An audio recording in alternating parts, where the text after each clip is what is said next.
దేవునికి స్తోత్రం. ప్రియమైన సహోదర సహోదరులకు శుభాభివందనములు. ఈరోజు తేనే వాగ్దానము అపోస్తుల కార్యములు 3:12. మా సొంత శక్తి చేతనైనను భక్తి చేతనైనను నడువను, వీనికి బలమిచ్చినట్టుగా మీరెందుకు మా తట్టు తేరి చూచుచున్నారు.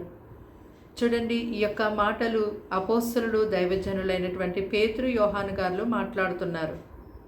వీరు యేసుక్రీస్తు నామమున ఎన్నో అద్భుతమైన కార్యములు చేస్తున్నా, వీరి యొక్క మాటలు, నీడలు, వారి యొక్క వస్త్రముల్లో దేవుడు ఆయన అభిషేకాన్ని ఉంచి నడిపిస్తున్నప్పటికీ మేము మా శక్తి చేత, మా బలము చేత ఈ కార్యములు చేస్తున్నామని ఎక్కడ వారు మాట్లాడలేదు. తమకు కాక దేవునికి మాత్రమే ఘనత, మహిమ, ప్రభావాలు వచ్చినట్టుగా వారు జీవించారు.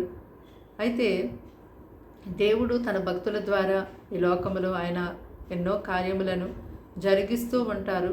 అయితే తన భక్తులుగా ఉంటున్నటువంటి వారు తమను తాము ఎంత మాత్రము కూడా హెచ్చించుకోకుండా, దేవుడు ఎంత అభిషేకం ఇచ్చినప్పటికీ, ఎన్ని గొప్ప కార్యాలు వారి ద్వారా జరిగిస్తున్నప్పటికీ తమను హెచ్చించుకొనకుండా సమస్త మహిమ, ఘనత, ప్రభావములు దేవునికే వచ్చినట్టుగా, ఇది దేవుని బట్టే, దేవుని ద్వారానే నేను ఈ విధమైన కార్యములు చేయగలుగుతున్నానని దేవుణ్ణి మాత్రమే మహిమపరిచేవారుగా, ఘనపరిచేవారుగా ఉండాలి.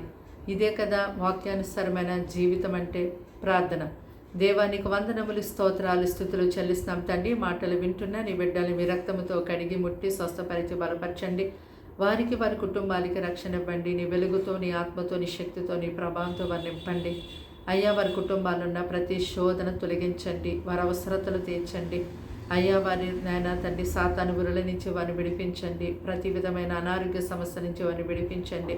పిల్లలు యొక్క ఆటపాటల, చదువులు ఎందు, ఆరోగ్యం ఎందు, యవనస్తుల విషయంలో, అయ్యా తండ్రి వృద్ధుల విషయంలో, ప్రతి ఒక్కరి విషయంలో మీరు తోడై ఉండి నడిపించండి.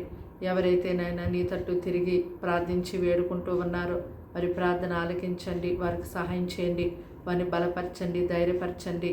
వారి కుటుంబాల చుట్టూ, వారి చుట్టూ ఈ దినమంతా నీ ప్రత్యేకమైన సన్నిధి తోడుగా ఉంచి వారి సమస్త విషయాల్లో సహాయం చేసి నడిపించమని, నీ కృప అధికముగా వారి కుటుంబానికి, వారికి దాయిచ్చేయమని యేసు నామమున ప్రార్థన సమర్పించి అడిగి వేడుకున్నాం తండ్రి.